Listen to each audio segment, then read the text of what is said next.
अस्सलामु अलैकुम व रहमतुल्लाहि व बरकातुह।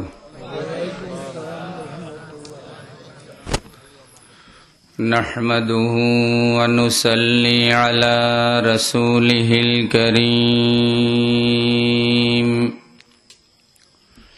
अम्मा बअदु फ़अऊज़ु बिल्लाहि मिनश शैतानिर रजीम।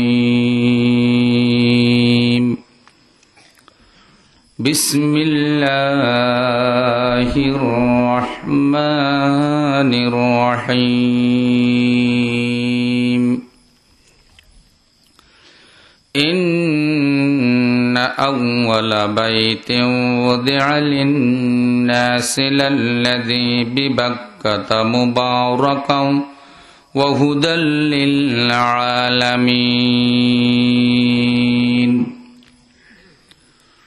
फ़ीहि आयातुम बय्यिनातुम मक़ामु इब्राहीम व मन दख़लहु कान आमिना वलिल्लाहि अलन नासि हिज्जुल बैति मन इस्तताअ इलैहि सबीला वमन कफर फ़इन्नल्लाह गनिय्युन अनिल आलमीन। आमन्तु बिल्लाहि सदक़ल्लाहुल अज़ीम। इन्नल्लाह व मलाइकतहु युसल्लूना अलन नबी या अय्युहल्लज़ीना आमनू सल्लू अलैहि वसल्लिमू तस्लीमा। अल्लाहुम्मा सल्लि अला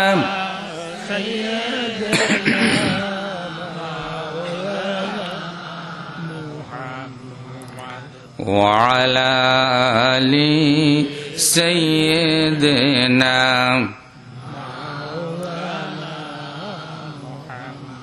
সকলেই মহব্বতের সাথে প্রাণ খুলে পড়ি আল্লাহুম্মা সাল্লি আলা সাইয়্যিদিনা মাওলানা মুহাম্মাদ ওয়া আলা আলি सय्यिदना मौलाना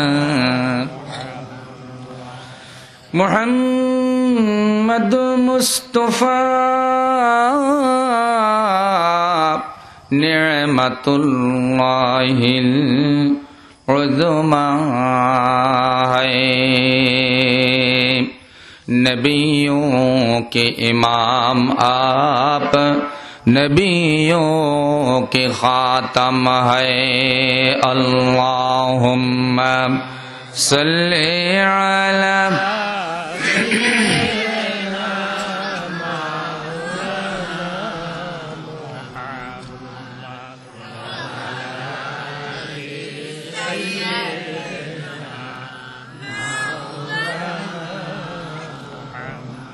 बिस्मिल्लाहिर रहमानिर रहीम।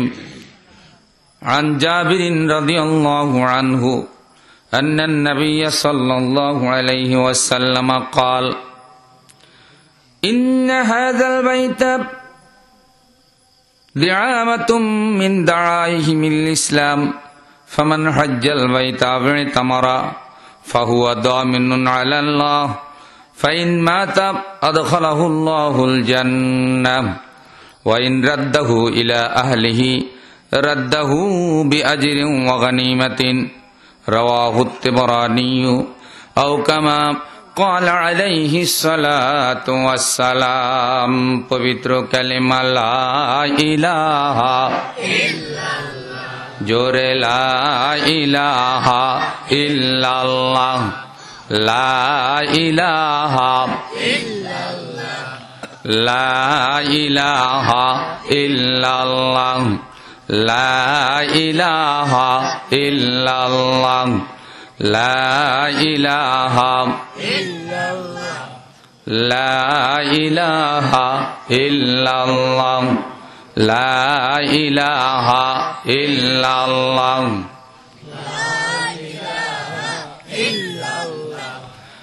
লা ইলাহা ইল্লাল্লাহ মুহাম্মাদুর রাসূলুল্লাহ।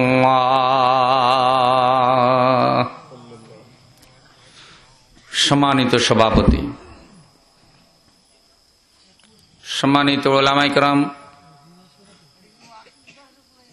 সুধী মণ্ডলী, পর্দার আড়ালের মা এবং বোনেরা, মহান আল্লাহ পাকের দরবারে অসংখ্য অগণিত শুকরিয়া আদায় করি যে মহান আল্লাহ পবিত্র জিলহজ মাস হজ এবং কোরবানি উদযাপনের পরে বরকতময় সময়ে এই কাপাসিয়া থানার অন্তর্গত রায়েদ পূর্বপাড়া শেখ বাড়ি ঈদগাহ ময়দানে 2 দিনব্যাপী ইসলামী সম্মেলনের প্রথম দিনের শেষ অধিবেশনে আমাদেরকে বসার তৌফিক দিলেন। সে মহান মাহবুদের দরবারে শুকরিয়া আদায় করি। সবাই পড়ি আলহামদুলিল্লাহ, মহব্বতের সাথে পড়ি আলহামদুলিল্লাহ। কোরআনুল করিম সূরা আল ইমরান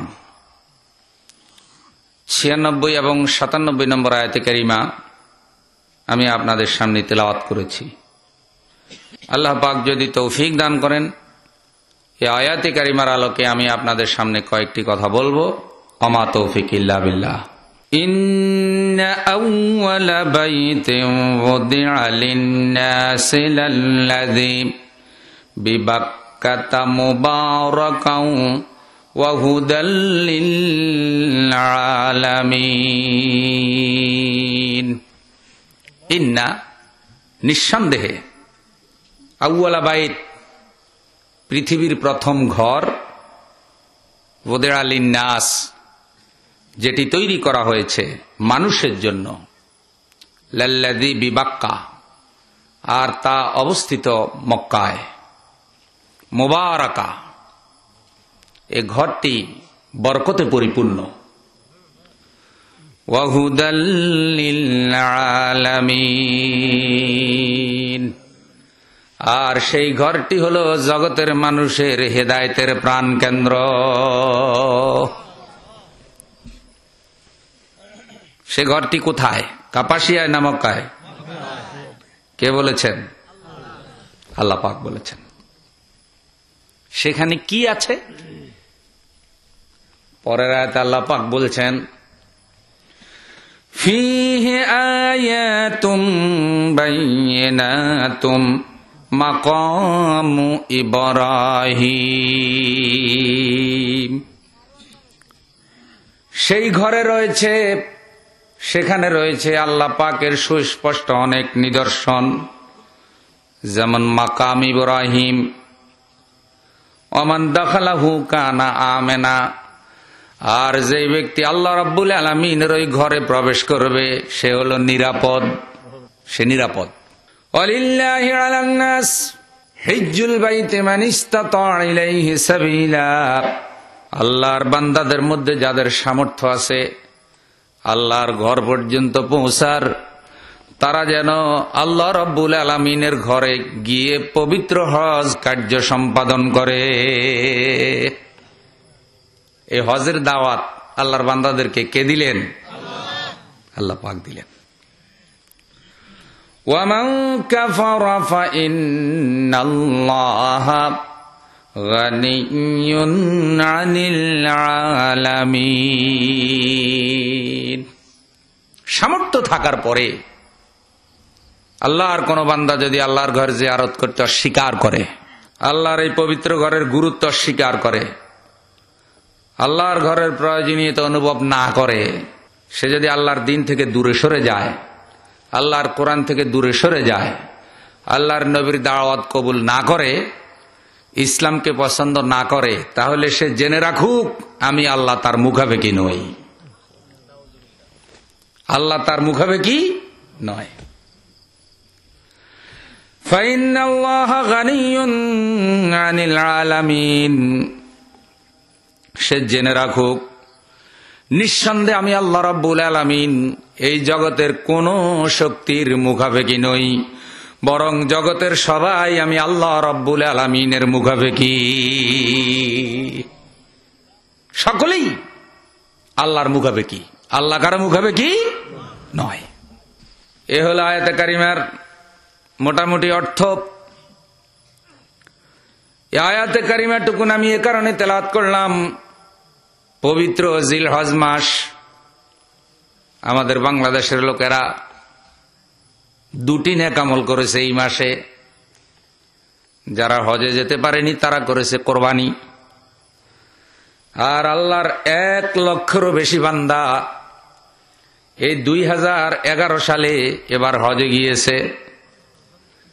2010 সালে আল্লাহ পাক আমাকেও নিয়েছিলেন, তখন 94,000-এরও বেশি আল্লাহর নেক বান্দা পবিত্র হজ সম্পাদন করেছে। প্রতি বছর হাজার হাজার মুসলমান বাংলাদেশ থেকে যায়, সারা দুনিয়া থেকে যত জায়গায় আল্লাহর বান্দারা আছে সারা দুনিয়া থেকে কাবাঘরে গিয়ে একসাথ হয়। কাবাঘরে আল্লাহর বান্দাদেরকে দাওয়াত দিয়েছেন আল্লাহ। সেখানে গেলে মনে হয় এ যেন আল্লাহ রাব্বুল আলামিনের কুদরতের এক বহিঃপ্রকাশ। সারা দুনিয়ার মানুষ কেউ কারো ভাষা বুঝে না, এমনও আছে গায়ের রঙ একরকম না, চেহারা সুরত একরকম না, কিন্তু সকলের গায়ে একই রকম পোশাক, আর সকলের মুখের বাণীও কিন্তু একটাই, লাব্বায়েক আল্লাহুম্মা লাব্বায়েক, হে আল্লাহ হাজির, হে আল্লাহ আমরা তোমার দরবারে হাজিরা দেওয়ার জন্য এসেছি। সেই মাস জিলহজ। আর যারা হজে যেতে পারেনি তারা কোরবানি করেছি, পশু কোরবানি করেছি। 5টা দিন পর্যন্ত তারাও কিন্তু চুপ করে থাকিনি। হাজী সাহেবরা বলেছেন লাব্বায়েক লাব্বায়েক, হে আল্লাহ আমরা হাজির, হে আল্লাহ আমরা হাজির। কি জন্য হাজির হয়েছি? 4টি ঘোষণা দেওয়ার জন্য হাজির হয়েছি। 1 নম্বর লা শারীকা লাক, হে আল্লাহ তোমার কোনো শরীক নাই। ইন্নাল হামদা, আমার জীবনের যত প্রশংসা, ওয়ান নি'মাতা, আর আমি জীবনে যত নিয়ামত ভোগ করি সব কার? আমরা প্রশংসা করব কার? নিয়ামত ভোগ করি কার? লাকাওয়াল মুলক, হে আল্লাহ আমি এই ঘোষণা দেওয়ার জন্য এসেছি তুমি সার্বভৌম ক্ষমতার মালিক, সকল ক্ষমতার মালিক। জোরে বলেন কে? লা শারীকা লাক, হে আল্লাহ তোমার কোনো শরীক নাই। তাহলে লা শারীকা লাক দিয়া তলবিয়া শুরু হলো, লা শারীকা লাক দিয়া শেষ হলো। মধ্যখানে বলা হলো ইন্নাল হামদা ওয়ান নি'মাতা লাকা ওয়াল মুলক। 3টি কথা, যে আমি জীবনে যত প্রশংসা করি, আমার মেধা, আমার যোগ্যতা, আমার পড়ালেখা, আমার জবান, আল্লাহ তুমি যা আমারে দিছো, এই সব কিছু দিয়ে আমি প্রশংসা করি কার? আল্লাহরই প্রশংসা করি। যদি না করি তাহলে ওই ঘোষণার সাথে আমার এই কথার যদি মিল না হয় তাকে বলে কি? মুনাফিকি। এটা দিচ্ছে আল্লাহ। 2 নম্বর, স্বীকার করছে আল্লাহ জন্ম থেকে মৃত্যু পর্যন্ত আমি যা ভোগ করি সব কিছু তোমার নিয়ামত। অক্সিজেন কার? সূর্য কার? চন্দ্র কার? জমিন কার? এই জমিনে যত রিজিক পয়দা হয় কে সৃষ্টি করেন? সাগরের মধ্যে যত নিয়ামত পয়দা হয় কে সৃষ্টি করেন? এসব আল্লাহ রাব্বুল আলামিন সৃষ্টি করেছেন। আল্লাহ কিন্তু ভোগ করেন না, ভোগ করে শুধু মানুষেরা। আমার আল্লাহ বলছেন এত নিয়ামত আমি আল্লাহ তোমাদের দিয়েছি, ইন তাউদ্দু নি'মাতাল্লাহি লা তুহসুহা। আল্লাহর নিয়ামত আমার বান্দারা যদি গণনা করা শুরু করো, গনতে গনতে তোমরা ক্লান্ত হয়ে যাবে। আল্লাহর নিয়ামত রাজি গুনে গুনে শেষ করা যাবে না। সুবহানাল্লাহ বলবেন না? আমার ভাইয়ারা, তাহলে সব নিয়ামত কার? কোন সন্দেহ আছে? এরপরে বলতেছি, আল্লাহ প্রশংসা করি তোমার, নিয়ামত ভোগ করি তোমার। আর সবচাইতে বড় ঘোষণাটা দিতেছি লাকা ওয়াল মুলক, হে আল্লাহ সার্বভৌম ক্ষমতার মালিক তুমি। আমি জমিনে যত শাসন চালাই, যত নিয়ম কানুন চালাই, আল্লাহ তোমার হুকুমের বাহিরে আমি অন্য কারো আইন মানি না। এই ঘোষণাটা কোথায় গিয়ে দেয়?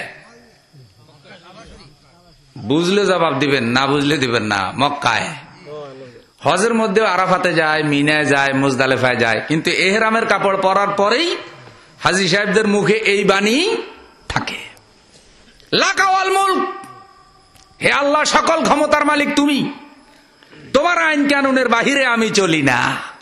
আমি নিজে যখন আমার দেশে থাকি, সমাজে থাকি, রাষ্ট্রে থাকি, যে আইন কানুন অনুযায়ী আমি দেশ, পরিবার, সমাজ চালাই, সেটা হলো তোমার দেওয়া কোরআনের আইন।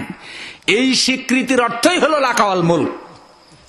কোন ব্যক্তি মক্কায় গিয়ে যদি এই স্বীকৃতি দেয়, মক্কা থেকে দেশে ফিরে আসার পর আল্লাহর কোরআনের বিধানের বাহিরে যাওয়ার তার আর কোন সুযোগ আছে? কথা বলেন না কেন? আছে? আমার প্রিয় ভাইয়ারা, এই ঘোষণা তো হাজী সাহেবরা দেয়। এবার আপনারা বলতে পারেন, হুজুর আমরা তো এহরামের কাপড়ও পরি নাই, আমরা তো মক্কায়ও যাই নাই, সুরমাও লাগাই নাই, খুরমাও খাই নাই, আমরা তো মনে হয় মুক্ত হয়ে গেছি। না, 9 তারিখ ফজর থেকে 13 তারিখ আসর পর্যন্ত আপনারাও একটা ঘোষণা দেন। সকলেই পড়েন, আল্লাহু আকবার, আল্লাহু আকবার, লা ইলাহা ইল্লাল্লাহু ওয়াল্লাহু আকবার, আল্লাহু আকবার ওয়ালিল্লাহিল হামদ। আপনাদের এলাকায় এটা আছে তো নাকি? এভাবেই তো আছে। আমি যেভাবে পড়ছি এভাবেই তো আছে। আল্লাহু আকবার মানে কি? আল্লাহ ছোট? আকবার মানে কি শুধু বড়? না, সবচেয়ে বড়, যার থেকে বড় আর কেউ। তাহলে বাপখানা কেমন? আল্লাহ তোমার থেকে বড় আর কেউ নাই, সব চাইতে বড় তোমারে মানি। কিন্তু রাজনীতির ক্ষেত্রে, আইন কানুনের ক্ষেত্রে, বিচারের ক্ষেত্রে, আল্লাহ সমাজ চালানো, রাষ্ট্র শাসন করার ক্ষেত্রে তুমি যেহেতু অনেক বড়, তোমার আইন আমি মানি না, কিন্তু তোমার বড় বলে স্বীকার করি। আল্লাহর সাথে এর থেকে বড় বেয়াদবি আর হতে পারে না। মুখে স্বীকার করে আল্লাহ বড়, কিন্তু কাজে কর্মে দেখায় কি না আল্লাহর চাইতে অন্য কেউ বড়। এরকম মুসলমান আছে না নাই? ঢাকা শহরে আছে, কাপাসিয়া মনে হয় নাই, সব জায়গায় আছে। ভাইয়ারা, তাইলে আমরা কি বলি? আল্লাহু আকবার, আল্লাহু আকবার, আল্লাহ তুমি বড়, তুমি মহান, লা ইলাহা ইল্লাল্লাহু ওয়াল্লাহু আকবার। আল্লাহ আবারও বলতেছি, তুমি ছাড়া কোনো ইলাহা নাই, আমি তোমার আইন কানুন ছাড়া আর কারো আইন মানি না, ওয়াল্লাহু আকবার, এবং তুমি বড়, ওয়ালিল্লাহিল হামদ, আমি যার বড়ত্ব স্বীকার করি তার প্রশংসাও করি। প্রশংসাও করতে হবে কার? 2 হাত আকাশের দিকে উঁচা করে বলি, কার? নারায়ে তাকবীর। আল্লাহর বড়ত্ব, আল্লাহ যে সব চাইতে বড়। আল্লাহু আকবার, আল্লাহু আকবার দৈনিক 5 বার আপনাদের এলাকার মসজিদে আজান হয় কিনা? আজানের প্রথম বাক্য কি? রুকুতে যেতে কি বলে? নামাজের নিয়ত করতে কি বলে? সেজদায় যেতে কি বলে? সেজদা থেকে মাথা উঠানোর সময় কি বলে? আপনারা ঈদের নামাজ পড়লেন, ঈদের নামাজের প্রথমে কি? একবার না একাধিকবার? আবার নামাজের পরেও বলতেছেন আল্লাহু আকবার। দৈনিক 5 ওয়াক্ত নামাজ আল্লাহর কোন বান্দা যদি ঠিক ভাবে আদায় করে, তাহলে কমপক্ষে 178 বার তাকে বলতে হয় আল্লাহু আকবার, আল্লাহু আকবার। আল্লাহই বড়, আল্লাহই বড়। তার মানে আল্লাহ ছাড়া অন্য কোন বড়ত্ব যাতে তোমার দিলের মধ্যে, তোমার কলবের মধ্যে আল্লাহ ছাড়া অন্য কারো বড়ত্ব যাতে প্রবেশ না করে। তোমার আমলে, তোমার কথায়, তোমার চরিত্রে, তোমার বক্তৃতায়, তোমার চালচলনে, তোমার গঠনতন্ত্রে অবশ্যই আল্লাহর বড়ত্বের প্রমাণ যেন পাওয়া যায়। আমার প্রিয় ভাইয়েরা, এখন আসেন আল্লাহ কি বললেন? ইন্না আউওয়ালা বাইত, পৃথিবীর প্রথম ঘর, ওদিআ লিন্নাস, আমি আল্লাহ তৈরি করেছি মানুষের জন্য। পৃথিবীর প্রথম ঘর আল্লাহ পাক বানাইছেন আল্লাহর জন্য না মানুষের জন্য? লাল্লাযী বিবাক্কাতা মুবারাকা, আমার আল্লাহ বলেন ও আমার বান্দারা, সেই ঘরটা মক্কা শরীফে অবস্থিত, আর সেই ঘরের নাম হলো কাবা ঘর, বাইতুল্লাহ, কাবা শরীফ। যেরকম কি শরীফ? কাবা শরীফ। এটি পৃথিবীর প্রথম ঘর। তাফসীর বলে জমিন সৃষ্টির 2000 বছর আগে আমার আল্লাহ পাক আরশে আজিম থেকে কুদরতি রশি দিয়া কাবাকে লটকাই দিয়েছেন, টাঙ্গাই দিয়েছেন। আমার ভাইয়ারা, এমনও বলা হয়েছে ইবনে কাসিরের, এরপরে আল্লাহর কুদরত পানি তৈরি করল, বাতাস তৈরি করল। বাতাসকে আল্লাহ নির্দেশ দিলেন পানি ঘুরাতে থাকো। ঘুরতে ঘুরতে যেখানে কাবাকে আল্লাহ ঝুলাই দিলেন, ওই কাবা ঘরের নিচে গিয়া পানির একটু ফেনা তৈরি হলো। একটি বালতির মধ্যে পানি যদি ঘুরাতে থাকেন, মধ্যখানে কিন্তু একটু গর্ত হয়, ওটাই কেন্দ্রবিন্দু, আর ওখানে একটু ফেনা তৈরি হয়। তাফসীর বলছে আমার আল্লাহ রাব্বুল আলামিন প্রথম কাবা ঘরের নিচে ওই ফেনা সৃষ্টি করলেন, আর কাবা ঘরের নিচের থেকে জমিনের ফাউন্ডেশন সৃষ্টি করলেন। কাবাঘর থেকে সারা দুনিয়া যদি পরিমাপ করা হয়, সারা দুনিয়ার দূরত্ব কাবাঘর থেকে সমান। আল্লাহ পৃথিবীর কেন্দ্রে একেবারে কেন্দ্রবিন্দু হিসাবে আল্লাহ কাবাঘরকে নির্ধারণ করে দিলেন। চিল্লায় বলেন সুবহানাল্লাহ। একেবারে মধ্যখানে আল্লাহ পাক বসালেন। তাহলে আল্লাহর হিকমত আছে না নাই? আছে। কেন মানুষ সৃষ্টির আগে বানালেন? আবার বললেন মানুষের জন্য বানাইছি। কি উদ্দেশ্যে বানালেন ভাইয়ারা? প্রথমেই আল্লাহ পাক এই ঘরের ফজিলত বয়ান করলেন, মুবারাকা, আমার এই ঘরটা বরকতে পরিপূর্ণ। চতুর্দিকে শুধু বরকত আর বরকত। হাদিস শরীফে বলা হয়েছে, যেই দিন আমার আল্লাহ কাবা ঘর বানাইছেন, সেই দিন থেকে আল্লাহ পাক 70,000 ফেরেশতা নিয়োগ করেছেন। প্রতিদিন 70,000 ফেরেশতা আল্লাহর কাবা ঘর তওয়াফ করে। যারা একবার তওয়াফ করে যায়, তারা কিয়ামত পর্যন্ত আর ফিরে আসে না। 1 সেকেন্ডের জন্য আল্লাহর কাবা তওয়াফ করা বন্ধ হয় না। প্রথম ঘর বরকতে পরিপূর্ণ, হুদাল লিল আলামিন, হেদায়েতের প্রাণ কেন্দ্র। তার মানে জগতের গোমরা যারা আছে, অহংকারী যারা আছে, পথভ্রষ্ট যারা আছে, তারা যখন আল্লাহর ঘরে যায়, আল্লাহ তাদের জন্য হেদায়েতের রাস্তা খুলে দেয়। বিপরীত অর্থ এমন দাঁড়ায়, আল্লাহর ঘরে যাওয়ার পরেও যারা হেদায়েত পায় না, আতর লাগাইয়া, সুরমা লাগাইয়া, খুরমা খাইয়া, জমজমের পানি খাইয়াও যাদের কলব আল্লাহর মহব্বতে পুরা হয় না, তাদের জন্য আল্লাহর পৃথিবীতে হেদায়েতের আর কোন জায়গা খোলা নাই। প্রিয় ভাইয়েরা আমার, সেটি হলো আল্লাহর ঘর। বানাইছেন কে? এটা প্রথম ফেরেশতাদের নির্মাণ। এরপরে পৃথিবীর প্রথম মানব হযরত আদম আলাইহিস সালামকে আল্লাহ রাব্বুল আলামিন দুনিয়াতে পাঠালেন। পাঠানোর পর আল্লাহ পাক হযরত আদমকে বললেন, আদম, আমি আল্লাহ তোমার সাথে একটা ঘরের পরিচয় করাবো। বলেন সুবহানাল্লাহ। এবার দেখেন আমার নবী কি বলেন, লাম্মা আহাবাতাল্লাহু আদম আলাইহিস সালাম মিনাল জান্নাতে ক্বালা ইন্নী মুহবিতুন মাআকা বাইতান আও মানজিলান ইউতাফু হাওলাহু কামা ইউতাফু হাওলা আরশি ওয়া ইউসাল্লা ইনদাহু কামা ইউসাল্লা ইনদা আরশি ফালাম্মা কানা জামানুত তুফানে রুফিআ ওয়া কানাল আনবিয়াউ ইয়াহুজ্জুনাহু ওয়া লা ইয়ালামুনা মাকানাহু ফাবাওয়াহু লিইব্রাহিম আলাইহিস সালাতু ওয়াস সালাম ফাবানাহু মিন খামসাতে আজবুলিন হিরাআ ওয়া সাবিরা ওয়া লুবনানা ওয়া জাবালিত তুরি ওয়া জাবালিল খায়র ফাতামাত্তাউ মিনহু মাস্তাতাতুম রাওয়াহু তাবরানী আও কামা ক্বালা আলাইহিস সালাতু ওয়াস সালাম। চিল্লায়ে বলেন সুবহানাল্লাহ। আমাদের নবীর কথাও কিন্তু ওহী, হুজুরের পাক জবানের হাদিসও ওহী, কোরআন শরীফ ওহী, আল্লাহর নবীর জবানের বাণীও ওহী। কিন্তু পার্থক্য হলো একটা ডাইরেক্ট ওহী আর একটা ইনডাইরেক্ট ওহী।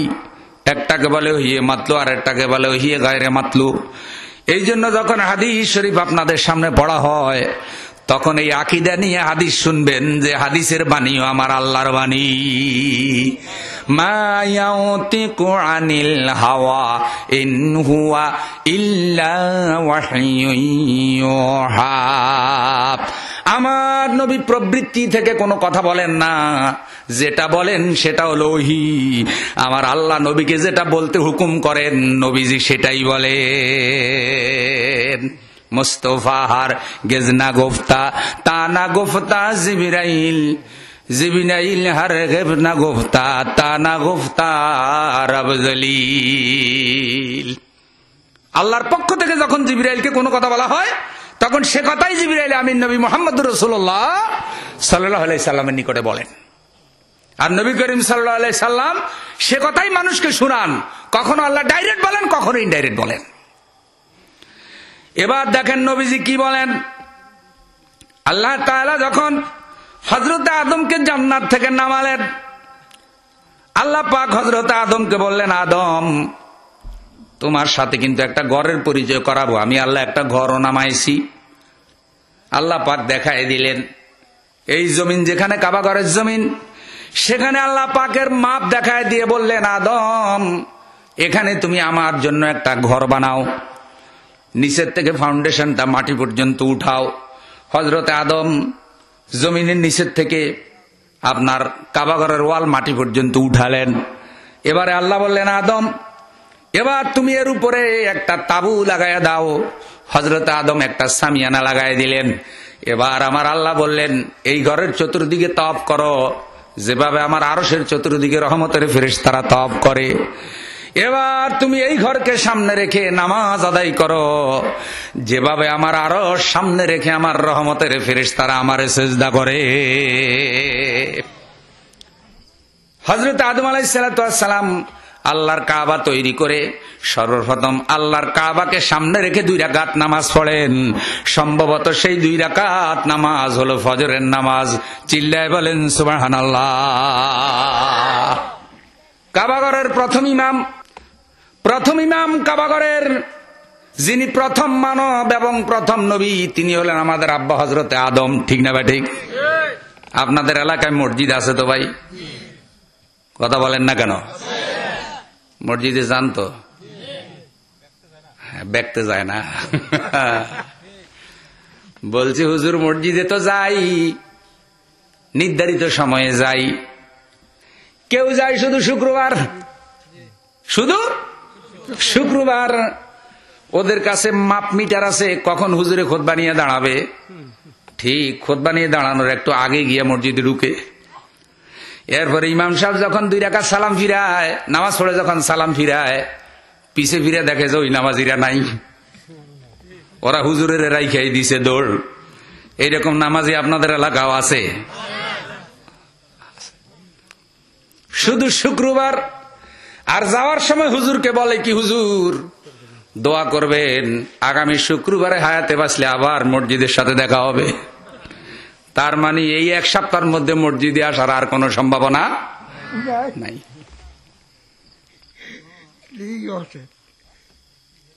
এইসব নামাজিরা কি ঠিক আছে? এরা কি পরীক্ষায় পাশ করতেছে না ফেল করতেছে? যারা ফেল করে তারাও কিছু নাম্বার পায় কি পায় না? কেউ ফেল করে 00 পাইয়া, যে 00 পাইয়া ফেল করলো তার তো আমও গেল সালাও গেল। কিন্তু 5 নাম্বার যদি রাখা হয় 33, কেউ যদি 30 পাইয়া ফেল করে তার মনে আক্ষেপ থাকে, আহারে আর যদি কোন রকম 3টা নাম্বার পেতাম। তখন ওস্তাদ যদি দয়া করে কয় যে তো পরীক্ষায় পাশ করে নাই, 3টা তারে দয়া করে দিয়ে দে, এটারে কয় গ্রেস, গ্রেস নাম্বার। এবার আমারে বলেন যে 00 পায় সে কোনদিন গ্রেস পায় কিনা? গ্রেস নাম্বার হলো ওর জন্য যে নাকি একেবারে ফেলের সর্বনিম্ন, পাশের সর্বনিম্ন নাম্বারের কাছাকাছি পৌঁছেছে, সে গ্রেস পায়। এই জন্য ওর মতো হতভাগা ব্যক্তি আর নাই যে 00 পাইয়া ফেল করলো। এরপরে কেউ 2 পাইয়া ফেল করে, কেউ 1 পাইয়া ফেল করে, কেউ 10 পাইয়া ফেল করে, কেউ 20 পাইয়া ফেল করে। এ যদি মনে মনে চিন্তা করে আলহামদুলিল্লাহ নাম্বার তো কিছু পাইছি, ওরে ফেললারে তোর খুশি হওয়ার কোনো সম্ভাবনা নাই। তোর আমলনামায় যে নাম্বার আছে এই নাম্বার নিয়ে জীবনেও পাশ করার কোনো সম্ভাবনা নাই। ঠিক না বেটা? এই ধরনের কিছু নেক আমল কইরা কইরা কেউ কেউ ভাবে যে আমরা তো মুসলমান আছি, এই হুজুরেরা আবার আমাদেরকে কোন মুসলমান বানাইবা চায়। তোমরা মুসলমান আছো ঠিক, কিন্তু তোমাদের মুসলমানি ফেল নাম্বারের মধ্যে আছে। হুজুরেরা কোরআন হাদিস অনুযায়ী তোমাদেরকে তৈরি করে তোমাদেরকে পরিপূর্ণ ভালো রেজাল্টদারি মুসলমানে পরিণত করতে চায়। জোরে বলেন ঠিক কি না? আমার প্রিয় ভাইয়েরা, আপনাদের এলাকায় মসজিদ আছে।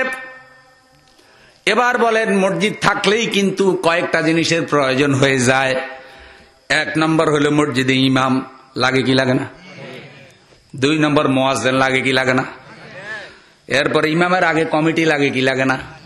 মুতাওয়াল্লি, ক্যাশিয়ার, সহসভাপতি সবই লাগে। লক্ষ্য করেন আমার ভাইয়ারা, আমার আল্লাহ রাব্বুল আলামিন কোরআন শরীফে মসজিদ কমিটির কোয়ালিটির কথা বর্ণনা করেছেন সূরা তাওবার ভিতরে। আমার নবী বলেছেন আল আইম্মাতু মিন কুরাইশ, তার মানে হলো কুরাইশদের মধ্য থেকে একটা নেতৃত্ব কাবাঘরের মধ্যে অবশ্যই থাকবে। সে ইমামও হতে পারে, মুতাওয়াল্লি হতে পারে, কমিটিও হতে পারে। তার মানে কোন আল্লাহওয়ালা ব্যক্তি যদি মসজিদ কমিটির দায়িত্ব পালন করে, ইমাম মুয়াজ্জিনের চাইতে ওই আল্লাহওয়ালা কমিটির মর্যাদা আল্লাহর কাছে কোনো অংশে কম নয়। কিন্তু মসজিদ কমিটির সভাপতি যদি হয় বেনামাজি, আছে আছে না নাই? আরে নামাজ পড়া তো দূরের কথা, জীবনে পশ্চিম দিকে একটা আষাঢ়ও খায় না। এই লোক হইয়া রয়েছে মসজিদের সভাপতি। বাথরুমের টাকা চুরি করে খায়, রাস্তার টাকাও খায়, ফকিরের ভিক্ষাও চুরি করে খায়, অথচ মসজিদ কমিটির ক্যাশিয়ার। আছে না নাই? মসজিদের হিসাব চাইলে বাবু বাবাগের মতো ফাল মারে, কয় আমার কাছে হিসাব চাইবি কারে? আমি কি জীবনে কারো টাকা মাইরে খাইছি নাকি? তাহলে তুমি যদি কারো টাকা মাইরা না খাও, হিসাব চাইলে লাফালাফি করো কেন? এর দ্বারাই প্রমাণ হয় তোমার ভিতরে ভেজাল আছে। কারণ নির্ভেজাল মানুষ কখনো হিসাব দিতে দ্বিধাবোধ ঠিক করে না। আমার ভাইয়ারা, মসজিদ কমিটির দায়িত্ব যিনি পালন করবেন অবশ্যই আল্লাহর দরবারে তার মর্যাদা আছে যদি আল্লাহওয়ালা কমিটি হয়। কিন্তু একই ব্যক্তি যিনি সিনেমা হলেরও সভাপতি, হাতে তালি হয় গানের অনুষ্ঠান সেখানেও সভাপতি, ডোল তবলারও সভাপতি, আরেক জায়গায় খেলা হইতেছে ওই খেলারও সভাপতি, ওয়াজ মাহফিলেরও সভাপতি, যাত্রারও সভাপতি, আবার মসজিদেরও সভাপতি। ওরে সভাপতি রে, আল্লাহর জাহান্নামেও সভাপতি হবি, খালি মইরা লটের ভাবি। দুনিয়াতে যখন সব জায়গায় সভাপতিগিরি করিয়া লইছ, তাই জাহান্নামের সভাপতি তো আল্লাহ কারে দিব তোমার ছাড়া? তোমার তো সভাপতিগিরির উপরে ডক্টরেট ডিগ্রি আছে। ভাইয়ারা আমার, তাহলে বোঝা গেল মসজিদ কমিটি বানানোর সময় কিছু কোয়ালিটি দেখা লাগবে কি লাগবে না? আল্লাহ রাব্বুল আলামিন বলছেন, ইন্না আউওয়ালা বাইতিন উযিআ লিন-নাসি লাল্লাযী বিবাক্কাতা মুবারাকাও ওয়া হুদাল লিল-আলামিন। নিঃসন্দেহে আমার বান্দারা, পৃথিবীর প্রথম ঘর যেটি মানুষের জন্য বানানো হয়েছে সেটি হলো মক্কায়, আর তা হলো কাবা ঘর। সেটা হলো বরকতে পরিপূর্ণ আর জগতের মানুষের হেদায়েতের প্রাণ কেন্দ্র। বন্ধুরা আমার, এবার দেখেন আল্লাহর ঘর কি। আল্লাহর ঘর আল্লাহ মক্কা শরীফে প্রথম বানালেন। সেই মক্কা থেকে আল্লাহ পাক সারা দুনিয়ার মধ্যে মসজিদ ছড়ায় দিলেন। আপনাদের এখানেও মসজিদ আছে না নাই? কোন দিকে ফিরানো? পশ্চিমে না কাবার দিকে? যারা মদিনা শরীফে গিয়ে নামাজ পড়েন তারা কিন্তু দক্ষিণ দিকে ফিরে নামাজ পড়েন, কারণ মদিনা থেকে কেবলা দক্ষিণ দিকে। আমার ভাইয়েরা, পূর্ব আর পশ্চিম কোনো বিষয় নয়, বিষয় হলো কাবা, বিষয় হলো কেবলা। দৈনিক 5 বার আল্লাহ রাব্বুল আলামিন আপনার চেহারা আল্লাহর কাবার দিকে মসজিদ নিয়ে ঘুরাইয়া দেয়, আর আল্লাহর বড়ত্ব ঘোষণা করাইয়া আপনার আল্লাহর হুকুমে রাখার, আল্লাহর দ্বীনের উপরে কায়েম রাখার একটা কুদরতি ট্রেনিং আল্লাহ মরণ পর্যন্ত চালু করে দিয়েছে। তার নাম হলো আল্লাহর ঘর। জোরে বলেন সুবহানাল্লাহ। সারা দুনিয়ার মসজিদগুলো কাবা ঘরের দিকে ফিরানো, ঠিক না বা ঠিক? আমার নবী বলেছেন, দেখেন কাবা ঘরের ফজিলত বয়ান করতে গিয়া আল্লাহ রাব্বুল আলামিনের হাবিব কাবা ঘরে নামাজ পড়ার ফজিলত সম্পর্কে নবীজি কত সুন্দর হাদিস বয়ান করেছেন। দেখেন আমার নবী কি বলেন। আন আনাস ইবনে মালিক রাদিয়াল্লাহু আনহু আনিন নবী সাল্লাল্লাহু আলাইহি সাল্লাম কাল, হযরত আনাস ইবনে মালিক রাদিয়াল্লাহু তাআলা আনহু থেকে বর্ণিত, তিনি বলেন, কালা রাসূলুল্লাহ সাল্লাল্লাহু আলাইহি ওয়াসাল্লাম, মান সাল্লা ফি মসজিদি 40 সালাতান লা তাফুতুহু কুতিবাত লাহু বারাতুম মিনান নার। আমার এই মসজিদে, হুজুর আমার মসজিদ বলতে বুঝাইছেন মসজিদে নববীকে। এই মসজিদে নববীর দিকে ইশারা করে আল্লাহর নবী বললেন, যেই ব্যক্তি আমার এই মসজিদে 40 দিন নামাজ পড়বে আর 40 ওয়াক্ত নামাজ আদায় করবে, অথবা 40 দিন 40 ওয়াক্ত পড়বে, 1 ওয়াক্তও কম পড়বে না, আল্লাহ তাকে জাহান্নামের আগুন থেকে অবশ্যই বাঁচায় দেবেন। সুবহানাল্লাহ। আর আরেকটা হাদিসে হুজুর এরকম বলেন, ওয়ান আনাস ইবনে মালিক রাদিয়াল্লাহু আনহু قال قال رسول الله صلى الله عليه وسلم صلاة الرجل في بيته بصلاة وصلاته في مسجد القبائل ب25 صلاة وصلاة في المسجد الذي يجمع فيه ب500 صلاة وصلاة في المسجد الأقصى ب50 ألف صلاة وصلاة في مسجد ب50 ألف صلاة وصلاة في المسجد الحرام ب100 ألف صلاة رواه ابن ماجه أو كما قال عليه الصلاة والسلام। আমার নবী বলেন, কোন ব্যক্তি যদি নিজ ঘরে নামাজ পড়ে একা একই 1 গুণ সওয়াব পাবে। কোন ব্যক্তি যদি পাড়ার মসজিদে নামাজ পড়ে, পাঞ্জিখানা মসজিদে নামাজ পড়ে, তাহলে আমার আল্লাহ রাব্বুল আলামিন তাকে 25 গুণ সওয়াব দান করবেন। আর কোন ব্যক্তি যদি কেন্দ্রীয় জামে মসজিদে গিয়ে নামাজ পড়ে, আল্লাহ তাকে 500 গুণ সওয়াব দান করবেন। আর কোন ব্যক্তি যদি কাবা শরীফ আপনার মসজিদে আকসার মধ্যে 1 রাকাত নামাজ পড়ে, আল্লাহ তার আমলনামায় 50,000 রাকাত নামাজের সওয়াব লিখে দেবেন। কোন ব্যক্তি যদি আমার মসজিদে নববীতে 1 রাকাত নামাজ পড়ে, আল্লাহ তার আমলনামায় 50,000 রাকাত নামাজের সওয়াব লিখে দেবেন। আর কোন ব্যক্তি যদি কাবা ঘরে 1 রাকাত নামাজ পড়ে, আমার আল্লাহ তার আমলনামায় 1 লক্ষ রাকাত নামাজের সওয়াব লিখে দেবে। এত আস্তে বললেন সুবহানাল্লাহ, জোরে বলি সুবহানাল্লাহ, 2 হাত উঁচু করে বলি আল্লাহু আকবার।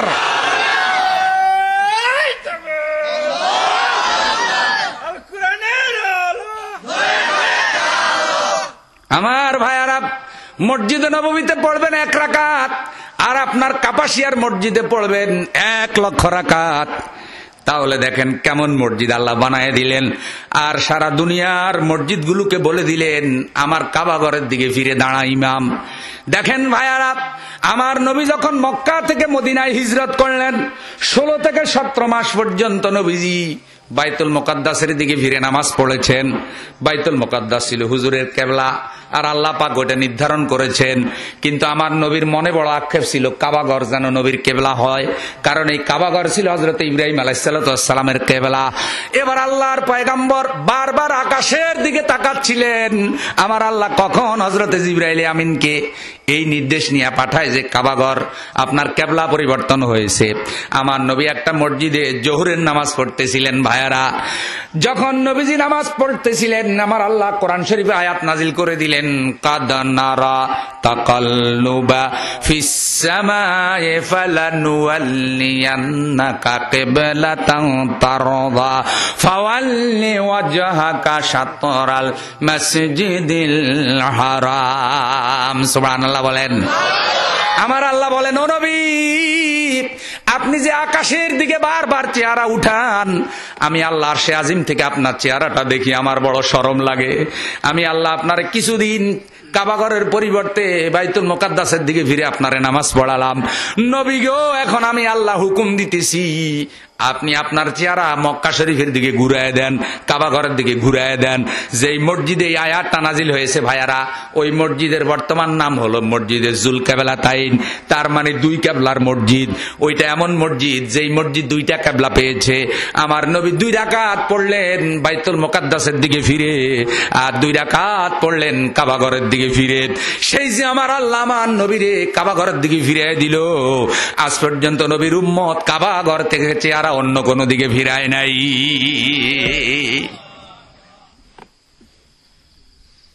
আপনাদের এলাকায় নামাজ পড়ে কোন দিকে ফিরা?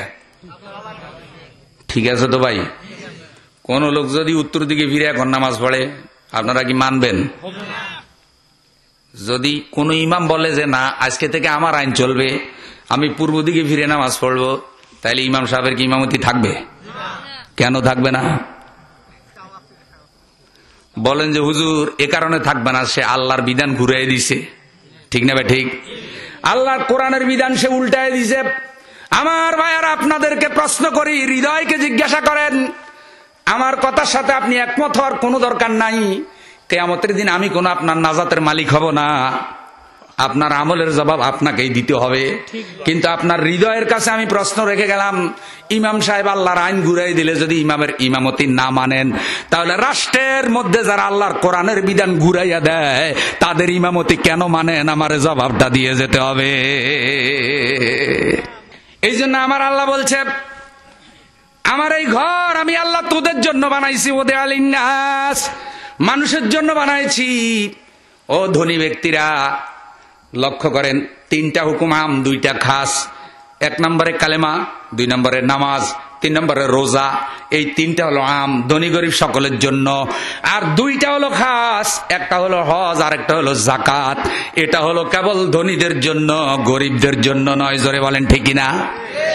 ধনীদের জন্য কয়টা ফরজ বেশি? জোরে বলেন কয়টা? আল্লাহ পাক ধনীদের জন্য 2টা ফরজ কেন বাড়ায় দিলেন? আমার আল্লাহ জানেন রে, তোর ধন বেশি আর সমাজে তোর দায় দায়িত্বও বেশি, আর যার ধন বেশি শয়তান তার ধোঁকা দেওয়ার সম্ভাবনাও বেশি। এই জন্য গরিবদের মতো তোমার 3টা করলেই চলবে না, তোমার 2টা বেশি করা লাগবে। একটা হলো বছরে একবার যাকাত দেওয়া লাগবে তোমার মাল পবিত্র করার জন্য, যাতে তোমার মাল পবিত্র হয়ে যায়। আর জীবন পবিত্র করার জন্য সারা জিন্দেগিতে একবার আমার দাওয়াতে সাড়া দিয়া, আমার মেহমান হইয়া, আমার মক্কা শরীফের মেহমান হইয়া, আরাফাতের মেহমান হইয়া তোমারে বাড়ি যেতে হবে। সুবহানাল্লাহ। আমার নবী বলেন, যেই ব্যক্তি হজে গেল, হজ করলো কিন্তু মদিনায় আসলো না, সে যেন আমি নবীকে তুচ্ছ করলো, আমাকে অবমূল্যায়ন করলো। মদিনাকে আমার নবী কত মহব্বত করেছেন ভাইয়ারা। হিজরত করার পর মদিনার মধ্যে যখন দুর্ভিক্ষ দেখা দিল, আমার নবী মুহাম্মদুর রাসূলুল্লাহ সাল্লাল্লাহু আলাইহি সাল্লাম তখন সাহাবা একরামকে সাথে নিয়ে আল্লাহর দরবারে হাত উঠাইলেন আর বললেন, আল্লাহ, আয় আল্লাহ, তোমার খলিল ইব্রাহিম আলাইহিস সালাতু ওয়াস সালাম তোমার মক্কার জন্য যেভাবে দোয়া করেছেন, তুমি তার দোয়া কবুল করেছ। আমিও তোমার নবী মুহাম্মদুর রাসূলুল্লাহ সাল্লাল্লাহু আলাইহি সাল্লাম মদিনার জন্য সেই দোয়াটা করি। আল্লাহ, তুমি দয়া করে আমার দোয়াটা কবুল করিও। নবীর শান হলো ভাইয়ারা, নবী আল্লাহর দরবারে হাত উঠাইতে দেরি, দোয়া কবুল হতে দেরি হয় না। হুজুর দোয়া করছেন, আল্লাহ, মদিনাকে আমার উম্মতের জন্য আকর্ষণীয় বানায় দাও। আল্লাহ, মদিনার জীবনযাত্রা আমার উম্মতের জন্য সহজ করে দাও। আল্লাহ, মদিনার পানির মধ্যে বরকত দাও। মদিনার আলো বাতাস আমার উম্মতের জন্য উপযোগী করে দাও। আল্লাহ, কেউ যেন রাগ হয়ে মদিনা ত্যাগ না করে। মদিনার এই দুর্ভিক্ষের কারণে, মদিনার এই কষ্টের কারণে যেই ব্যক্তি মদিনা ত্যাগ করবে না, বরং মদিনাকে ভালোবেসে মদিনায় অবস্থান করবে, কিয়ামতের দিন আমি নবীর সাথে সেই ব্যক্তি যেন জান্নাতে যায়। এরপরে আমার নবী বললেন, যেই ব্যক্তি মদিনাকে হিংসা করবে, যেই ব্যক্তি মদিনার ক্ষতি সাধন করার চেষ্টা করবে, হে আমার আল্লাহ, হে আমার রব, পানির মধ্যে লবণ পড়লে লবণ যেরকম নিশ্চিহ্ন হয়ে যায়, আল্লাহ ওই জালেমকেও তুমি এভাবে নিশ্চিহ্ন করে দিও, যেই ব্যক্তি মদিনাকে হিংসা করে।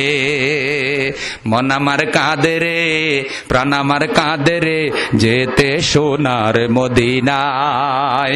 মন আমার কাঁদে রে, প্রাণ আমার কাঁদে রে, যেতে সোনার মদিনায়। মদিনা যেতে চান? সবাই চান? আমার ভাইরা নিয়ত করুন, ইচ্ছা করুন, আপনাকে নেওয়ার মালিক হলেন আমার আল্লাহ। দুনিয়ার ঐতিহাসিকরা ইতিহাস লিখেছে, দুনিয়ার কবিরা গজল লিখেছে, কবিতা লিখেছে, আজ পর্যন্ত মদিনার তৃষ্ণা নিজের কলিজা থেকে মিটাইতে পারে নাই। মানুষ যে কি পরিমাণ কানতে পারে হুজুরের রওজায় গেলে আপনি বুঝবেন ভাইয়ারা। কেউ কারো ভাষা বুঝে না, কিন্তু আমার নবীকে কি পরিমাণ মহব্বত করে ভাইয়ারা, মদিনায় গেলে তার প্রমাণ পাবেন। মদিনা মদিনা বলে উম্মতেরা এত কান্নাকাটি করতো না যদি মদিনায় সোয়াত না থাকতেন আমার নবী মুহাম্মাদুর রাসূলুল্লাহ। সেখানে আমার নবী থাকার কারণে তো মদিনার জন্য এত আকর্ষণ। মক্কায় আসলে অনেক হাজি দেখবেন মদিনা মদিনা করে, ওটা না গেলে বয়ান করে বোঝানো সম্ভব না। প্রিয় ভাইয়ারা, তাহলে মক্কাও আল্লাহর ঘর, মদিনাও কার ঘর? মক্কার ঘর আল্লাহ কিভাবে বানালেন? ওদে আলিন্নাস, আল্লাহ বলছেন আমি মানুষের জন্য বানাইছি আদমের নির্মাণ। এবার আদমের পরে আমার আল্লাহর নবী বলেন, হযরত ইব্রাহিমকে দিয়ে আল্লাহ রাব্বুল আলামিন কাবাঘর বানালেন। হযরত ইব্রাহিমের নির্মাণ, সেই বয়ান আজকে আমি আর করতে পারবো না ভাইয়ারা। এই পর্যন্ত 11 বার কাবাঘর সংস্কার হয়েছে, সর্বশেষ সংস্কারটা চলতেছে, এখন চলছে ভাইয়ারা। প্রতি বছর কাবাঘরে কিন্তু নতুন গেলাপ পরানো হয়। হযরত ইব্রাহিম কিভাবে বানালেন? আমার নবী বলেন, হযরত ইব্রাহিমকে আল্লাহ রাব্বুল আলামিন ওই ঘর ইব্রাহিমকে দিয়ে আবাদ করালেন, হযরতে হাজেরা এবং ইসমাইলকে দিয়া। হাজেরার নাম শুনছেন? কাপাসিয়ার হাজেরা আফা না, আমার পয়গম্বর, আমাদের নবীর পূর্বপুরুষ হযরত ইব্রাহিম খলিলুল্লাহর স্ত্রী। 90 বছর বয়সে আমার আল্লাহ রাব্বুল আলামিন হযরত ইব্রাহিমকে একটা সন্তান দিলেন, সেই সন্তানের নাম হলো ইসমাইল। জোরে কোন কি নাম? হযরত ইব্রাহিম যখন ইসমাইলের আদর যত্ন করেন, হযরত ইব্রাহিম হাজেরাকে নিয়ে জেরুজালেমে থাকতেন, ফিলিস্তিনের জেরুজালেমে। আমার আল্লাহ হুকুম করলেন, ইব্রাহিম তোমার স্ত্রী এবং তোমার সন্তানকে আমার কাবাঘরের নিকটে রেখে আসো। হযরত ইব্রাহিম আলাইহিস সালাম কিন্তু কাবাঘর তখনও ভালো করে চিনে না, তবে এরিয়াটা জানে যে এখানে কাবাঘর ছিল। হযরত ইব্রাহিম আলাইহিস সালাম একটা উটের উপরে শিশু পুত্র ইসমাইল হাজেরাকে নিয়ে রওনা হয়ে গেলেন। এই ফিলিস্তিন থেকে জেরুজালেম থেকে সফর করে তিনি যখন বর্তমান মক্কা শরীফে আসলেন, এটা ছিল তখন দুর্গম এলাকা, চতুর্দিকে পাহাড়, মরুভূমি, কোনো মানুষ নাই, ভয়ে এখানে কেউ থাকে না। এই কাবাঘরের নিকটবর্তী হওয়ার আগেই দূরের থেকে হযরত ইব্রাহিম দেখলেন, অন্ধকার রাতে আপনারা যেরকম লাইট মারেন, লাইট মারলে ফোকাস বের হয়, আল্লাহর আকাশ থেকে একটা লাইটের ফোকাস যেন এই কাবাঘর বরাবর পড়লো। চিল্লায় বলেন সুবহানাল্লাহ।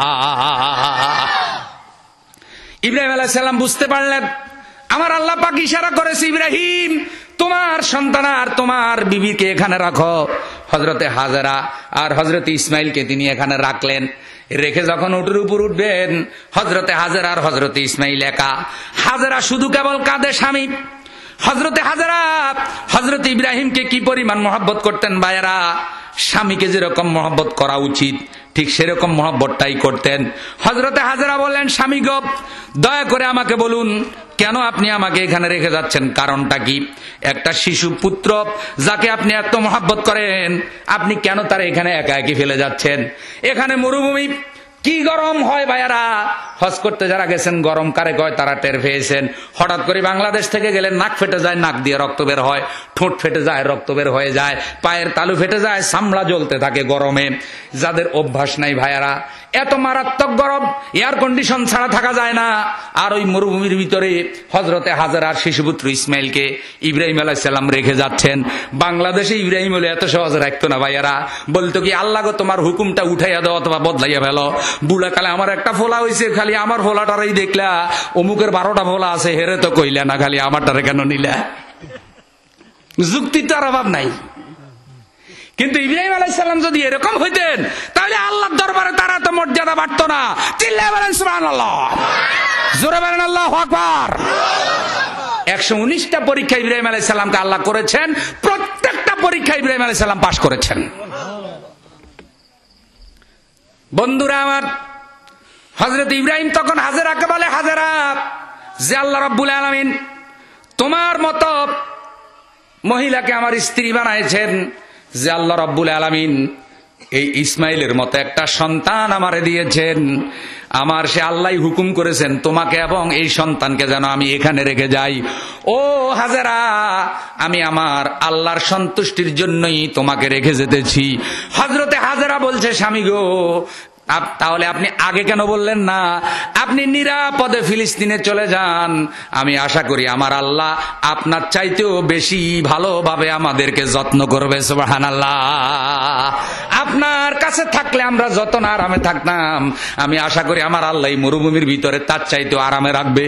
হযরত ইব্রাহিম আলাইহিস সালাম যখন চলে যায়, অনেক দূর চলে যাওয়ার পর শিশুপুত্র ইসমাইল এবং তার স্ত্রীর জন্য মনটা কেঁদে উঠল ভাইয়ারা। এবার তিনি উটের উপর থেকে নামলেন। নামার পরে আল্লাহর কাছে আপ্লুত হইয়া দোয়া করলেন। কি দোয়া করলেন? আল্লাহ সেই দোয়াটাও কোরআন শরীফে রেখে দিয়েছেন। রাব্বানা ইন্নী আসকাউতু মিন যুররিয়াতি বিওয়াদিন গায়রি যি যারইন ইনদা বাইতিকাল মুহাররাম। আয় আমার আল্লাহ, আমার রব, আমি আমার বংশধরের একটা অংশকে তোমার পবিত্র ঘরের নিকটে রেখে গেলাম। আল্লাহ, আমি তোমার কাছে দোয়া করি, দয়া করে আমার বিবি আর আমার সন্তানকে তুমি নামাজি বানাইয়া। জোরে বলেন আমিন। আগে কিসের দোয়া করলেন? নামাজের দোয়া। জোরে কোন কিসের দোয়া? ইব্রাহিম আলাইহিস সালাম আগে নামাজের দোয়া করলেন। রব্বানা লিয়ুকিমুস সালাতা ফাজআল আফইদাতাম মিনান নাসি তাহবি ইলাইহিম ওয়ারযুকহুম মিনাস সামারাতি লাআল্লাহুম ইয়াশকুরুন। আয় আমার রব, আয় আমার আল্লাহ, আমার সন্তানকে নামাজি বানাও, বিবিকে নামাজি বানাও, আর জগতের মানুষের অন্তর আমার সন্তানের অনুগত করে দাও। মানুষের অন্তরে আমার বিবি এবং সন্তানের জন্য মহব্বত পয়দা করে দাও। এই যে আপনারা কোরবানি করলেন ভাইয়ারা, হজে যারা গেছেন তারা আর কিছুই করেন নাই, হজরতে হাজেরা, হজরতে ইসমাইল আর হজরতে ইব্রাহিম আলাইহিস সালামকে হজ এবং কোরবানির মাধ্যমে সম্মান করেছেন। সুবহানাল্লাহ।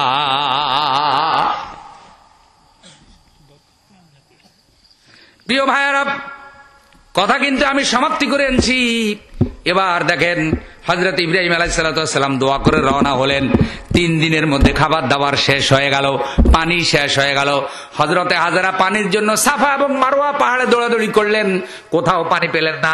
অবশেষে যখন হাজেরা অজ্ঞান হয়ে পড়ে যাওয়ার উপক্রম, আর দৌড়াতে পারে না, ওই মুহূর্তে আমার আল্লাহ জিবরাইলকে পাঠালেন। জিবরাইল, আমার নেক বান্দির কাছে যা, আর আমার বান্দিরে গিয়া বল আমি আল্লাহ হযরত ইসমাইলের জন্য পানির ব্যবস্থা করে দিয়েছি। পানি দৌড়াইয়া তালাশ করে 2 পাহাড়ে, আর হযরতে হাজেরা দৌড়ে এসে দেখলেন ইসমাইলের পায়ের নিচে থেকে রহমতের মিঠা পানি উপরের দিকে উঠতেছে। আজ থেকে 7000 বছর আগে যেই পানি সৃষ্টি হলো ভাইয়ারা, আজ পর্যন্ত সেই পানি এক মুহূর্তের জন্য শুকায় নাই। এসব সেখানে আছে না নাই? আল্লাহ বলছেন এটাই হলো আমার নিদর্শন, আমি বান্দাদের হেদায়েতের জন্য এই ঘর বানাইছি, এই জন্য বান্দারা প্রতি জিন্দেগিতে যাতে একবার যায়। কিন্তু আমরা বাস্তবে দেখি ভাইয়েরা, অনেক ভাইরা হজ করে আসার পর নামাজও পড়ে না, এমন হাজিও আছে। সবাই না ভাইয়েরা, অবশ্যই অনেক ভাইরা ভালো, অধিকাংশ হাজি সাহেবদেরকে আল্লাহ মর্যাদা দিয়েছেন, কিন্তু এমন এমন হাজিও আছে হজ করে আসার আগে যেরকম ছিল পরেও সেই রকম, কোনো পরিবর্তন দেখা যায় না। মাঝে মধ্যে দুই একজন প্রশ্ন করে, হুজুর এই বেটা তো এতবার হজ করছে, তারপরে তো মিথ্যা কথা ছাড়লো না, গলাবাজি ছাড়লো না, সুদ খাওয়া ছাড়লো না, ঘুষ খাওয়া ছাড়লো না, জুলুমবাজি ছাড়লো না, ঠিক মতো নামাজও তো পড়ে না, হজ তো করেছে। এমনও হাজি দুই একজন চোখে পড়ে কি পড়ে না? উপরের পর্যায়ে বড় বড় এমন আছে ভাইয়ারা, কবি এদেরকে লক্ষ্য করে বলছেন, যদিও ঈশার গাদা যায় মক্কা ভূমি, সেথায় থাকে যে গাদা জেনে রাখো তুমি। যদিও ঈশার গাদা যায় মক্কা ভূমি, কার গাদা? ঈসা আলাইহিস সালামের গাদা। যেই গাদার উপরে ঈসা যায়, সেই গাদা যদি মক্কায় যায় হজ করে, গাদা কি কোনোদিন হাজি হয়? গাদা তো মক্কায়ও গাদা, বাংলাদেশেও কি ওটা তো গাদাই। গাদার পিঠের মধ্যে কোরআনের বোঝা দিলেই কি আর মাটির বোঝা দিলেই কি, গাদায় দেখে যে কিছু ওজন হয়েছে কিনা। মক্কা মদিনার যে গুরুত্ব বুঝে না রে ভাই, হজের মর্যাদা আর গুরুত্ব যে বুঝে না, সেই ব্যক্তি হজ করে আসার পরেও চরিত্রটা বদলায় না। এই জন্য ভাইয়ারা, আল্লাহ তাদেরকে দাওয়াত দিয়েছেন, হজ করে আসার পর চরিত্র বদলাও, হজ করে আসার পরে নীতি বদলাও।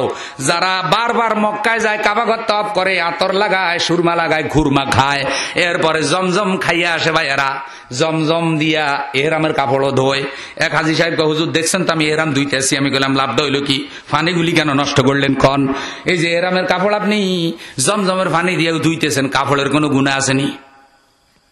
কি কাপড়ের কোনো দোষ আছে? তো কাপড়ে এমন কি গুনাহ করলো যে কাপড়টা দিয়ে নিতেছেন পানি দিয়া? ওরে হাজী সাহেব রে, জমজমের পানি দিয়া কলিজা ধুইয়া নাও, হৃদয় ধুইয়া নাও, তোমার কলব দিয়া মুছা সাফ করিয়া নাও, আর নিয়ত করো, আল্লাহ যেই কলবের মধ্যে, যেই ফ্যাটের মধ্যে জমজমের পানি ঢুকাইছি, আল্লাহ যেই জবান দিয়া লাব্বাইক লাব্বাইক বলেছি, আল্লাহ যেই চোখ দিয়া তোমার কাবা দেখেছি, আরাফাত দেখেছি, আল্লাহ যেই চোখ দিয়া আমি এত বড় নিয়ামত গুলি দেখেছি, আল্লাহ এই চোখ দিয়া খারাপ জিনিস দেখবো না, এই জবান দিয়া হারাম জিনিস ঢুকাইবো না, আল্লাহ এই ফ্যাটের মধ্যে হারাম জিনিস হাত ঢুকাইব না। যেহেতু জমজমের পানি দিয়া ফ্যাট দুইয়া মুছে এনেছি, বাংলাদেশে যায় যদি আবার হাবি যাবি মানে খাইতেই থাকে না, জি সাহেব এই জমজমের পানি দিয়া এহরাম ধুইলে লাভ হবে না। প্রিয় ভাইয়েরা আমার, তাই আপনাদের কাছে আবেদন, এই যে হজ করলাম, অবশ্যই যাতে হজ আমাদের জান্নাতের উসিলা হয়, কোরবানি যেন আমাদের জান্নাতের উসিলা হয়, গোশত খাওয়া যেন উদ্দেশ্য না হয়। আমার আল্লাহ বলেন, লা ইয়ানালাল্লাহু লুহুমুহা ওয়ালা দিমাউহা ওয়ালাকিন ইয়ানালুহুত তাকওয়া মিনকুম। তোমরা যে আল্লাহর রাস্তায় গরু জবাই করো, সেই গরুর রক্ত আল্লাহর কাছে পৌঁছায় না, সেই গরুর গোশত আল্লাহ খায় না, চামড়াও আল্লাহ খায় না। তোমরা বিসমিল্লাহ আল্লাহু আকবার বলে জবাই করো, আর তোমাদের তাকওয়া, তোমাদের ফরজগারি আল্লাহর দরবারে পৌঁছে যায়। সুবহানাল্লাহ। কোন মহব্বতের কারণে তুমি এই কাজটা করতেছ, কোন মহব্বতের কারণে তুমি হজে গেছো, আমি কেবল সেটাই দেখি। আমার ভাইয়েরা গো, এই জন্য তওবা করতে হবে। অনেকে তওবা করে, হুজুর কানে ধরে তওবা করছি, গালের মধ্যে থাপ্পড় দিতেছি, আর গুনাহ করব না। কিন্তু তদন্ত করে দেখা গেল কি, ঢাকা শহরে বাড়ি বানাইছে তিনটা বাড়ি থেকে ভাড়া পায় কমপক্ষে 3 লক্ষ টাকা। কিন্তু 3টা বাড়ি যে বানাইছে, সারা জীবন চাকরি করে ঘুষ খাইয়া বাড়ি 3টা বানাইছে, এখন ভাড়া পায় 3 লাখ। আবার সাভারে গিয়া জায়গা কিনছে কমপক্ষে 3 পাখি, কিনছে 20 লাখ টাকা করে, এখন এক এক পাখির দাম 1 কোটি টাকা, তাহলে ওখানে আছে 3 কোটি টাকা, এখানে ভাড়া পায় 3 লাখ টাকা। এরপরে তওবা করে, আল্লাহ জীবনে যা ভুল করেছি আর করতে রাজি না। ওরে তওবাকারীরে, যা কইরা লইছো সারা জিন্দগি তার করাও তো লাগবে না। তুই সব যদি সিটার বাটপারি করতেই থাকস, তো পরবর্তীর আইসাও তো কিছু বাটপারি পাইতে হবে। তুই সব একলাই কইরা যাবি, পরের লোকের আইসা করবে নাকি? এখন তওবা করে কি, আল্লাহ আর করুন না, মাফ করো, এটারে কিন্তু তওবা বলে না। খুব খেয়াল করেন, তওবা কাকে বলে? যদি কোনো কুয়োর মধ্যে মরা গরু পড়ে, কুয়োর পানি ফাঁক হয় না অপবিত্র হয়? অপবিত্র হয়ে যায় না? এখন অপবিত্র পানি পবিত্র হবে কেমনে? ওই কুয়া থেকে যদি আপনি 60 বালতি পানি উঠান, তাহলে কুয়ার পানি কি হয়ে যাবে? পবিত্র হবে। কিন্তু গরু রাইখা না গরু উঠাইয়া? আপনারা তো নিঃসন্দেহে মাসালা বুঝে ফেলছেন। তাহলে বালতি উঠানোর আগে, পানি উঠানোর আগে কি উঠাইতে হবে? এখন গরু রাইখা 60 বালতি না, যদি 600 বালতি পানিও কুয়ার থেকে উঠান, কিন্তু গরু রয়ে গেছে, কুয়া এখন শুকাইয়া গেছে, কুয়ার তলায় যদি পানি 1 বালতিও থাকে, ওই পানিটা কি পবিত্র না অপবিত্র? কারণ কি রয়ে গেছে? গরু রয়ে গেছে। ভাইয়ারা, আসল মরা তো রয়ে গেছে। এখন সোনার সামনে তওবা করে মক্কায় গিয়ে, আল্লাহ তওবা করতেছি, আল্লাহ আর করুম না। কিরে তুই গরু যে হালাইয়া গেলি, এই যে 3টা বাড়ি বানাইলি সুদ খাইয়া, ঘুষ খাইয়া, ওই 3টা বাড়ি তো তোর মালিকানা রইয়া গেল। তার মানে গরু রাইখা পবিত্র করতে চায়, গরু উঠাইতে রাজি না। এটারে তওবা বলে না। ওলামা একরাম আছেন, তওবা মানি হলো হারাম তরিকায় যে মাল কামাইছে সেই মাল মালিকানা থেকে বাহির করে দিয়া তওবা করা। মালিকানায় রাখলে তো ওটা রয়েই গেল, ওইটা পরবর্তী বংশধর যা খাবে সব তো আরাম হবে। তো গরু রেখে তুমি কি পবিত্র করো? হুজুর দোয়া করি আল্লাহ যাতে আমার পবিত্র করে দেয়, তবে গরুটা থাক।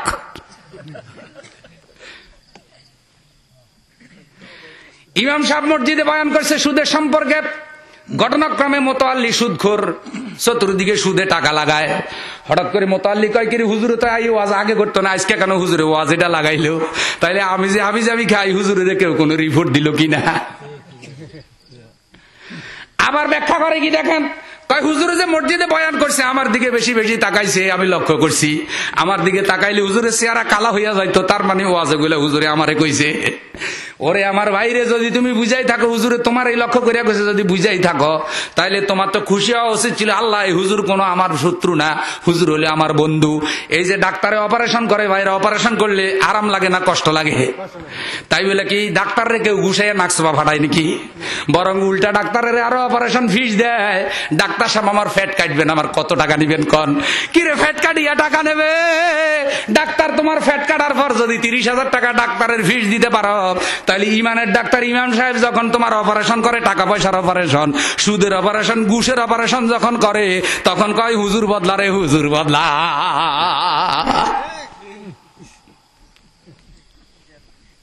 এরকম লোক আছে না নাই? আল্লাহ সবাইকে হেদায়েত দেন, জোরে বলেন আমিন। আল্লাহুম্মা আমিন।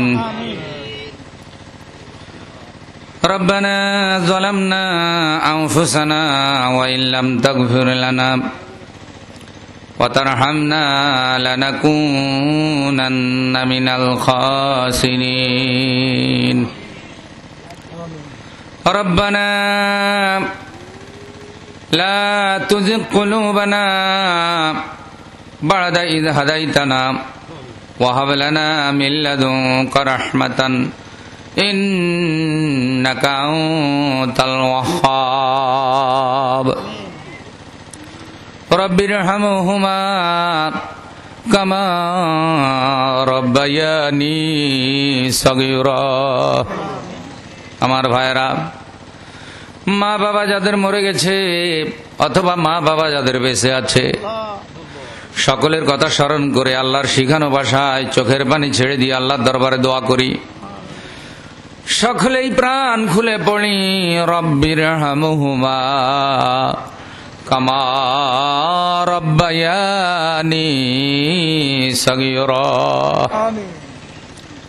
আয় আল্লাহ তাআলা, কাপাসিয়ার অন্তর্গত রায়েত পূর্বপাড়া শেখবাড়ি ঈদগাহ ময়দান, আল্লাহ ইসলামী সম্মেলনের শেষ অধিবেশনে তোমার শাহী দরবারে হাত উঠাইছি। মালিক, দীর্ঘক্ষণ যাবৎ বয়ান শুনেছি, তওবা করেছি, ইস্তিগফার করেছি, দুরূদ শরীফ পড়েছি। এরপরে এতিমের মতো, কাঙ্গালের মতো, ভিক্ষুকের মতো আরশের মালিক আল্লাহ আপনার শাহী দরবারে গুনাহগারেরা হাত উঠাইছে। আল্লাহ, আল্লাহ আমাদের গুনাহ যত বেশি, আপনার রহমত তার চাইতে বহু গুণে বেশি। আল্লাহ দয়া করে আপনার রহমতের খাতিরে আমাদের মতো গুনাহগারদেরকে ক্ষমা করে দেয়। মাফ করো, মাফ করো মাওলা, মাফ করো সবাকারে, আরো মাফ করো মাওলা আমাদের মা বাপ যাদের কবরে। আল্লাহ কোরআনুল কারীমের মাহফিল, পরওয়ারদিগার আলম তোমার পক্ষ থেকে তো রহমত নাজিল হয় ধরনের মাহফিলি। আল্লাহ তোমাকে ভালোবেসে আমরা এসেছি, দীর্ঘক্ষণ বসেছি। হাজী সাহেবগণ আছেন, যুবক ভাইরা আছেন, আলেম ওলামা আছেন, মাসুম বাচ্চা যাদের জীবনে কোনো গুনাহ নাই, এ গভীর রাত পর্যন্ত তারাও বসে আছে। আল্লাহ আমার মা বোনেরা পাশে বসে হাত উঠাইছে। আল্লাহ যার হাত পছন্দ হয় তার হাতের উসিলায় দয়া করে আমাদের দোয়া কবুল করো।